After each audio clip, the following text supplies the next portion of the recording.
अवधूत चिंतन श्री गुरुदेव दत्त श्री स्वामी समर्थ. आयुष्यात खूप असं सुख आहे, पण सुखाच्या कोपऱ्यात कुठेतरी असं दुःख लपलेलं आहे. आणि हे दुःख आपल्याला ज्या वेळेला त्रास द्यायला लागतं, आपल्या समस्या वाढवतं आणि आपल्याकडं काही पर्याय उरत नाही. आणि आपले प्रश्न हे ते कुठे सुटतच नाही, म्हणून आपण बऱ्याच जणांशी संवाद साधतो. आणि त्या संवादातून मिळतं काय आपल्याला, कारण समोरचे लोक हे आपल्याशी रडून ऐकतात आणि हसून त्याची चर्चा करत असतात. म्हणून इतर कोणाला आपलं दुःख सांगत बसण्यापेक्षा आपल्यामध्ये काही असे प्रश्न आहेत जे या सेवेनं 90% प्रश्न हे सुटत असतात. आता बघा, आपल्याकडे दररोज पितरांची सेवा होती का? आपण पितृसुक्त सकाळी उठून पठण करतो का? किंवा पितराच्या नावाने कुठली तरी सेवा करतो का? कावळ्याला घास देतो का? गाईला एखादा चारा टाकतो का? कारण गाय आणि कावळा, अतिथी आणि मुंग्याला साखर टाकणे अशा बऱ्याच गोष्टीतून, अग्नीचं हवन करणे, तुपाचं, अशा गोष्टीतून आपल्याला पित्र हे तृप्त होत असतात. आता ही सेवा आपल्याकडून होतच नाही. दररोज कुणाला एवढा वेळ पडलाय? तर काही लोक, 10% लोक तर ही सेवा करतच आहेत, तर ते सुखी आहेत बघा. आता ही सेवा होत नाही, तर एखादा सोपा उपाय म्हणजे दर अमावस्याला जर आपण एखाद्या गरीबाला आपण जेवण दिलं किंवा कुठल्या तरी प्रकारचं अन्नदान केलं किंवा दुसरं कुठलंही दान केलं, तरी ही सुद्धा आपलं जे पुण्य आहे ते पितरांच्या नावावर पडत असतं. आणि पित्र हे संतुष्ट होत असतात आणि आपले प्रश्न सुटायला, आपल्या समस्या सुटायला आपल्याला हा म्हणजे आपल्याला त्याच्यापासून आपलं संरक्षण होत असतं आणि पितरांचे आशीर्वाद आपल्याला प्राप्त होत असतात. तर ही एक सेवा झाली. आणि दुसरी सेवा बघा, 75% लोकांना तर कुलदैवत, कुलदेवी आपली कोणती आहे, कुलाचार कसा करावा, ह्या 75% लोकांना माहित नाहीये. त्यामुळेच तर बघा, आपल्याकडे जर आपली कुलदेवी कोणती माहित असेल तर ती कुलदेवी माहित करून घ्यायची. कुलदैवत आपलं त्याच्या मूळ ठिकाणी जाऊन त्यांचा मान सन्मान करायचा आणि दररोज कुलदेवीची एखादी तरी अशी सेवा करायची, देवीची मनोभावे पूजा करायची, सेवा करायची, एखादं मंत्र स्तोत्र पठण करायचं. आणि यामुळेच आपल्याला कुलदेवीचे आशीर्वाद प्राप्त होतात. बघा, जिथे तुम्ही खूप देवांची, देवी देवतांची सेवा करत आहोत, पण कुलदेवीची जर आपल्याकडून सेवा होत नसेल ना, तर आपल्याला कुठली सेवा आपली फलदायी ठरत नाही. आपल्याला कुठल्या सेवेचे आपल्याला आशीर्वाद प्राप्त होत नाहीत किंवा आपल्याला त्याचं फळ हे मिळत नसते. म्हणून आपण पितरांच्या सेवेसोबत कुलदेवीची सेवा सुद्धा, कुलदेवतांची सेवा सुद्धा एवढीच आपल्याला आवश्यक आहे. त्यांच्या मूळ ठिकाणी जाय, वर्षातून एखाद्या वेळेला त्यांचा मान सन्मान करा, त्यांचा कुलाचार केला, त्यांना साडी, ओटी, चोडी हे सर्व काही खण, नारळानं ओटी भरा, सर्व पूर्णाचा नैवेद्य न्या, तिथे आपण त्यांना ते अर्पण करा सर्व काही. आणि मनातून एकदा, वर्षातून एकदा दर्शन घ्या आपल्या कुलदेवीचा आणि कुलदेवतांचा आणि त्यांचा मान सन्मान करा. यामुळे बघा, आपले 90% प्रश्न हे सुटत असतात. आता आपण स्वामी सेवेकरी आहोत, पण आपण गुरुवारी आरतीला जातो का? केंद्रात, मठात, कुठेतरी, किंवा दररोज आपण जातो का?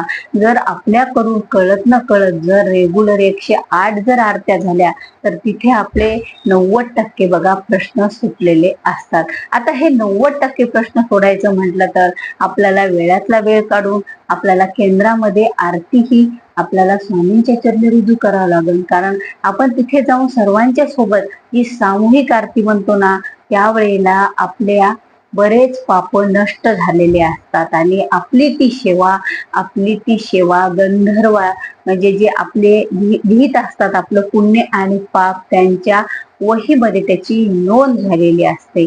म्हणून आपल्याला ही एक सेवा स्वामींच्या चरणी रुजू करायची आहे. आता दररोजच जर आपण नित्य सेवा करत असो, 3 माळे 11 माळी 3 अध्याय, तर ठीकच आहे. जर आपल्याकडून होत नसेल तर आपण फक्त दर गुरुवारी स्वामी चरित्र सारामृताचं तुम्ही वाचन करा. गुरुवारी का होईना केंद्रामध्ये जा, मठात जा, स्वामीपर्यंत पोहोचा, आरतीची सेवा रुजू करा. कारण जेव्हा आपण स्वतःला सेवेकरी म्हणतो, त्यावेळेला आपल्याकडून कुठली तरी सेवा स्वामींची झाली पाहिजे, तरच आपण सेवेकरी. आपल्याला का दिंडोरा पेटवायचा नाही की आम्ही सेवेकरी आहोत, आम्ही सेवा करत आहोत, असं कुठलंही काही करायचं नाही.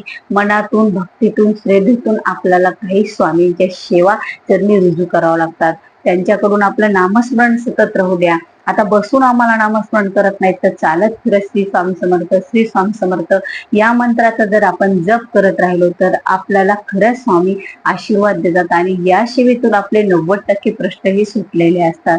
आता बरेच असे प्रश्न असतात. आता दुःखाचा डोंगर आहे किंवा दुःख छोटस आहे, कुठलंही दुःख असो, कारण ऊन पावसाचा खेळ, सुख दुःख हे आयुष्यात येणारच झाले आणि याचा सामना आपल्याला करावाच लागत असतो. आणि याचा सामना करताना आपण जर हे काही सेवा करत राहिलो, कारण पित्र ज्या वेळेला आपले संतुष्ट नसतात, पित्रांचे आशीर्वाद नसतात आपल्या कुटुंबावर, त्यावेळेला कितीही देवी देवतांची सेवा केली तरी पण आपल्यावर संकट हे येत असतात. त्यानंतर कुलदेवी आणि कुलदैवत यांची पण सेवा आपल्या हातून ही दररोज आपल्याकडून, कुटुंबातून, व्यक्तीकडून करायलाच लागते बघा. कारण कुटुंबामध्ये कुणीतरी एक व्यक्ती जर दररोज कुलदेवीची सेवा करत असेल, म्हणजे तुमच्या घरात कुलदेवीचा टाक असेल किंवा मूर्ती असेल, फोटो असेल, त्याची पूजा करा. त्यांना यथाशक्तीप्रमाणे आपण एखादी दर मंगळवारी तिची ओटी भरा घरच्या घरी, किंवा दर मंगळवारी एखादा आपण कुलदेवीचा मंत्र म्हणावं आणि त्याचबरोबर आपण कुलदेवीचा कुलाचार करा.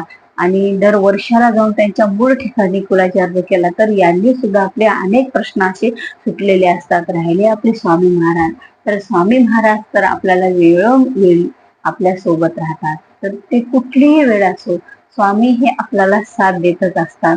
आणि स्वामी साथ देतात त्यावेळेला स्वामीची सेवा ही आपल्याकडून व्हायला पाहिजे. मनातल्या मनात का होईना स्वामीचं नामस्मरण हे व्हायला पाहिजे, त्यांच्या चरणी हे आपलं ध्यान लागलं पाहिजे. आणि बरेच लोक आहेत बघा असे की ज्यांना स्वामी सेवेचा तिरस्कार आहे. आणि स्वामींचा तिरस्कार, आम्ही एवढे वर्ष पूजा केली, सेवा केली, स्वामींनी आम्हाला काही दिलं नाही. अहो, तुम्ही सेवा करताना जर मनामध्ये तुमच्या अशी विचार यायला लागले तर कुठून बरं स्वामी आपल्याला देतील.